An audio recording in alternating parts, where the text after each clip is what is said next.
Sebelum kita mendengarkan firman Tuhan kita pada sore hari ini, mari kita bersatu di dalam doa. Tuhan Yesus, mengucap syukur atas kebaikan-Mu yang Kau berikan kepada kami ya Tuhan, sehingga kami bisa berkumpul untuk memuji dan memuliakan nama-Mu. Jika sekarang kami akan mendengarkan sedikit dari renungan firman Tuhan-Mu ya Tuhan, kiranya Engkau membuka hati pikiran kami, Engkau memberkati kami ya Tuhan, dan Engkau memberkati hamba-Mu yang akan menyampaikan firman Tuhan. Terima kasih banyak Tuhan Yesus. Haleluya. Amin. Saudara-saudari, renungan firman kita pada sore hari ini yaitu berjudul Allah adalah kasih. Seperti yang kita tahu, firman Tuhan dengan jelas mengatakan bahwa Allah adalah kasih. Hal ini mengingatkan kita bahwa jika kita mencari kasih yang sempurna, maka hanya akan kita dapati di dalam diri Allah. Manusia memang bisa memiliki kasih, tetapi kasih manusia tidaklah sempurna. Kasih manusia seringkali masih bisa luntur, bahkan hilang karena beberapa faktor maupun penyebab. Seperti dalam sebuah kalimat yang sering kita dengar, dulu sayang, sekarang benci. Itulah kasih manusia yang masih bisa berubah tergantung situasi dan kondisi. Berbeda dengan kasih Allah yang bersifat tanpa syarat dan tanpa batas. Allah mengasihi kita karena Dia memang kasih adanya. Kasih Allah tak berkesudahan. Jadi, apa yang dimaksud dengan kasih Allah? Dan apa saja bentuk kasih Allah itu yang Allah berikan kepada kita? Yang pertama-tama, Allah menebus kita dari dosa. Dalam Yohanes 3 ayat yang ke-16, karena begitu besar kasih Allah akan dunia ini sehingga Ia telah mengaruniakan anaknya yang tunggal, supaya setiap orang yang percaya kepadanya tidak binasa, tetapi melainkan beroleh hidup yang kekal. Maksud dari ayat ini yaitu kasih Allah yang terbesar dan tak terbantahkan adalah pengorbanannya di atas kayu salib untuk menebus dosa kita. Dia yang adalah pencipta segala sesuatu mau merendahkan dirinya menjadi manusia untuk menebus kita dari dosa. Firman Tuhan mengatakan bahwa Allah rela mengaruniakan anaknya yang tunggal untuk menebus dosa dan pelanggaran kita. Kasih Allah membuat Dia rela menggantikan kita dan dihukum di atas Kalvari. Bukankah hal ini adalah kasih yang tanpa syarat? Dia datang menebus dan menyelamatkan semua manusia. Darahnya tercurah bukan hanya untuk orang Kristen saja, tetapi juga untuk seluruh umat manusia. Dan lebih dahsyatnya lagi, mengingat bahwa Allah telah menebus manusia yang berdosa, alias orang yang jahat, bisa kita bandingkan saja dengan kasih manusia. Kira-kira ada atau tidak ada orang yang mau berkorban bagi orang jahat? Inilah bentuk kasih yang sempurna, kasih yang disediakan bagi semua orang, namun hanya sebagian orang yang merespon dan mempercayainya. Bagaimana dengan kita sendiri? Apakah kita percaya dengan pengorbanan Tuhan yang adalah mewujudkan kasih Allah yang sempurna itu? Jadi berbahagialah orang yang percaya akan karya penebusan Tuhan di kayu salib, dan sebab mereka akan memperoleh hidup yang kekal. Dan yang kedua, Allah memelihara hidup kita, yaitu dalam Matius 6 ayat yang ke-33. Tetapi carilah dahulu kerajaan Allah dan kebenarannya, maka semuanya itu akan ditambahkan kepadamu. Wujud kasih Allah yang sempurna berikutnya adalah pemeliharaan Tuhan dalam hidup manusia. Pemeliharaan yang Tuhan nyatakan setiap hari dalam hidup setiap manusia. Manusia adalah makhluk yang lemah, termasuk saya dan saudara-saudari. Kita semuanya adalah makhluk yang lemah. Tetapi kita semua perlu Tuhan dalam hidup ini. Tanpa Tuhan kita tidak dapat berbuat apa-apa. Bahkan untuk sekedar bernapas pun tidak dapat. Namun Tuhan karena begitu kasih akan kita, Dia sediakan segala sesuatu bagi kita. Udara yang kita hirup setiap saat adalah pemberian Tuhan tanpa syarat dan tanpa batas.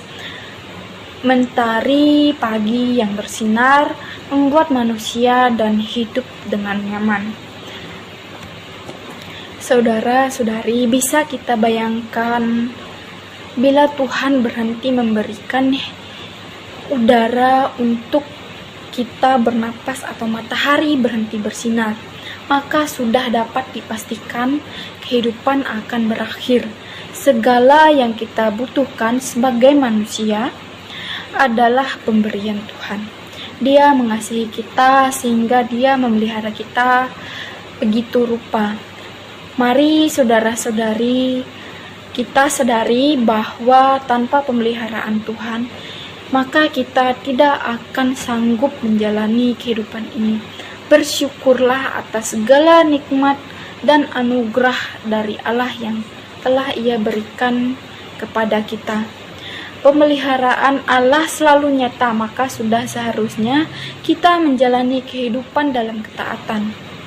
Maka carilah dahulu kerajaan Allah dan kebenarannya, artinya hiduplah taat kepada perintah Tuhan, firman Tuhan, dan hiduplah selalu dalam kebenarannya dan sesuai dengan firman Tuhan. Yang ketiga, Allah mengasihi kita, yaitu Allah memberikan jaminan akan masa depan. Dalam Yeremia pasal 29 ayat yang ke-11, sebab aku ini mengetahui rancangan-rancangan yang ada padaku mengenai kamu, demikianlah firman Tuhan, yaitu rancangan damai sejahtera dan bukan rancangan kecelakaan, untuk memberikan kepadamu hari depan dan penuh harapan. Allah tidak hanya menebus dan memelihara kita, namun Allah juga memberikan jaminan masa depan yang penuh dengan harapan. Inilah wujud Tuhan yang begitu sempurna. Dia merancangkan masa depan kita yang penuh dengan damai, sejahtera, dan penuh pengharapan. Sebagai manusia sendiri, seringkali kita khawatir akan masa depan, sebab kita tidak tahu seperti apa masa depan kita. Namun bila kita percaya kepada Tuhan yang begitu mengasihi kita, maka kita akan tenang dalam menjalani kehidupan. Karena dari penciptaan, Tuhan sudah merancangkan segala sesuatu yang baik, bahkan teramat baik bagi manusia. Saya sendiri, Tuhan sudah merancangkan masa depan untuk saya, begitu juga dengan saudara-saudari. Tuhan menciptakan manusia setelah segala sesuatu yang dibutuhkan manusia disediakan terlebih dahulu. Itulah sebabnya manusia diciptakan di hari yang terakhir dalam penciptaannya. Hal tersebut menunjukkan bahwa Allah selalu punya rancangan akan masa depan kita yang baik bagi manusia. Kasih Allah juga menjamin masa depan yang indah bagi kita. Ingat saja apa yang Tuhan katakan sebelum Dia berangkat ke surga. Dia pergi mendahului kita untuk menyiapkan tempat bagi kita, sehingga di tempat di mana Tuhan berada, kita pun berada. Sungguh kasih yang begitu besar dan sempurna. Oleh karena kasih-Nya, kita tidak perlu takut dan khawatir dalam menjalani kehidupan kita. Kasih Allah yang sempurna cukup, bahkan lebih dari cukup untuk membuat kita menjalani hidup ini dengan optimis. Percayalah kepada Tuhan Allah yang penuh kasih. Dengan percaya kepadanya, kita akan mendapatkan kasih Allah yang sempurna dalam keadaan apapun, sebab kasih Allah telah nyata. Allah menebus kita, memelihara kita, serta menjamin masa depan kita. Jadi saudara-saudari, renungan kita pada sore hari ini dapat disimpulkan bahwa kasih Allah itu kokoh seperti menara yang kuat, tempat kita berlindung. Kasih Allah yang ada di dalam kita membuat kita cakap menanggung segala perkara dan membuat kita mampu menyerap dan menanggung beban yang seharusnya kita tanggung. Orang yang tinggal dalam kasih pasti akan mengalami pendewasaan rohani, di mana setiap masalah atau tantangan, setiap pergumulan, dan setiap ketidaksempurnaan dan kelemahan kita, Tuhan pakai kita guna memperluas dan memperlebar kapasitas kasih kita untuk belajar mengasihi Tuhan dan manusia, serta mengasihi satu dengan yang lainnya. Demikian renungan firman kita pada hari ini. Dan Tuhan Yesus memberkati kita semua. Amin. Untuk menanggapi renungan firman Tuhan kita pada hari ini, mari kita bersatu di dalam doa. Tuhan Yesus, kami mengucap syukur atas kebaikan-Mu yang Kau berikan kepada kami ya Tuhan. Terima kasih juga ya Tuhan atas firman-Mu yang sudah disampaikan oleh hamba-Mu. Biarlah firman ini kami dapat mengerti dan memahaminya serta melakukannya di kehidupan kami ya Tuhan. Berdoa juga buat orang tua kami, saudara-saudara kami, teman-teman kami ya Tuhan, kiranya Engkau memberkati mereka, kehidupan mereka, memberkati pekerjaannya mereka Tuhan. Memberkati juga ya Tuhan pendidikan kami, kiranya Engkau selalu menguatkan kami ya Tuhan dalam menghadapi masalah apapun dalam pendidikan kami ya Tuhan. Berdoa juga buat negara ini, kiranya Engkau memberkati pemimpin-pemimpin negara ini ya Tuhan, supaya mereka bisa memimpin dengan baik. Inilah doa kami ya Tuhan yang kami serahkan hanya di dalam nama Yesus kami berdoa. Tuhan, jika sekarang kami juga akan mengumpulkan persembahan, kiranya Tuhan memberkati setiap tangan yang memberi maupun yang tidak sempat memberi. Hanya di dalam nama-Mu kami berdoa dan mengucap syukur. Haleluya, amin.